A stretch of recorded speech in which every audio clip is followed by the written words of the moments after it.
Welcome to CRT Food and Bev Laboratory premises. And this is the example of food bev uniform. So before we proceed, the table setup, this is the sum of general guidelines that we will use in setting up the table. Now, we will prepare the American breakfast setup. We will first put the show plate, followed by the dinner plate. Next, the tea cup and saucer with teaspoon. But always put the handle of the teacup on 4 o'clock position. Next is the bread and butter spreader with bread plate. The dinner fork and the dinner knife.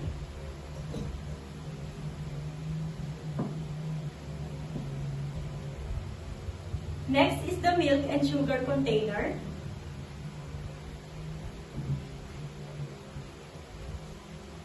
And salt and pepper container.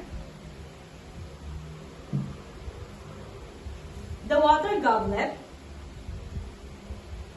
The dessert spoon and dessert fork. The table napkin. And lastly, the centerpiece. So, this is the American breakfast table setup. Now, let us begin with the first setup. So, the first one is the show plate.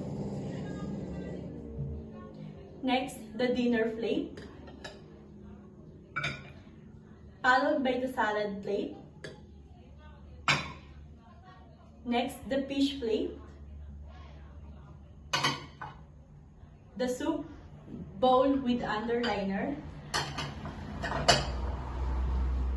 The demitasse cup and demitasse spoon with saucer.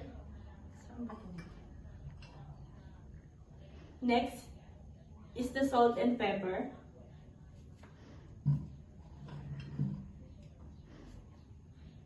Container, and the last one is sugar and creamer container.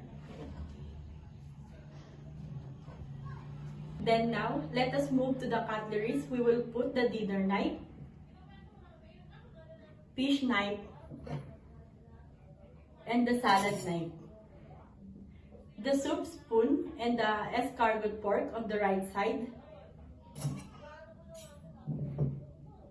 The dinner fork, the fish fork, and lastly, the salad fork. For our dessert spoon and dessert fork, we will put it on the top on our plate.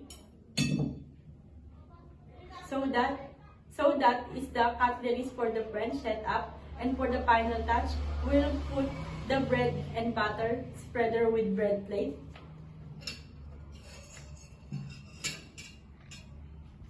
The water goblet.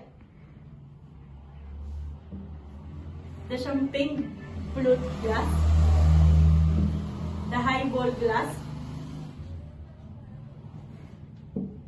And lastly, the white wine glass. Then, we may add the table napkin. And the final touch is the centerpiece. So, this is the French table setup.